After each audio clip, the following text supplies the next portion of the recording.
Hello বন্ধুরা, good morning. তোমরা সবাই কেমন আছো? আশা করি খুব ভালো আছো। তো দেখো আমাদের বাগানের গাছে কত লঙ্কা ধরেছে দেখো। তো আর এদিকে সকাল না হতে হতে জলখাবারের তৈরি তো করতেই হবে। তো জলখাবারে আজকে বানিয়েছিলাম হচ্ছে ঘুগনি আর মুড়ি। তো জলখাবার বানানো হয়ে যাওয়ার পরই একটু ঠাকুরের ফুলগুলো তুলে নিলাম। গাছে দেখেছো তো কত রকমের ফুল ফুটেছে আমাদের। আর তারপরেই দেখছি দিভাই হাট নিয়ে বসে পড়েছে, এক গাদা হাট করে এনেছে। আর তারপর মা আজকে সোমবার তো মা ঠাকুরকে ভোগ দিয়েছে, তাই মা সুজি খাবে, তাই মায়ের সুজিটাও বানিয়ে নিচ্ছিলাম।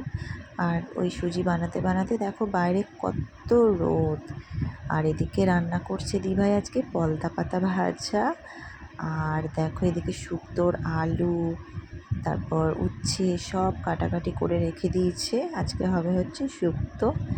আর ওই দেখো ওইদিকে কলাইয়ের ডাল ভেজাচ্ছে, কলাইয়ের ডালের বড়া হবে। আর তারপর মুড়িয়ে ও জলখাবারটা খেয়ে নিলাম, ঘুগনি আর মুড়ি।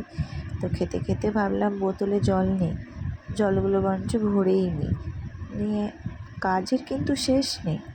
কাজ করলেই কাজ, না করলেই কোনো কাজ নেই। তো কাজ পরপর একদম লেগেই আছে। তো জলও ভরে নিচ্ছি। এই করতে করতে তোমার জামা কাপড়ও রোদ থেকে তুলে নিয়ে চলে এসেছিলো দিভাই, সেগুলোকে ঝটপট করে গুছিয়ে নিলাম। তো এদিকে গুছোতে গুছোতে দেখছি যে আমার শ্বশুরমশাই চলে এসছে।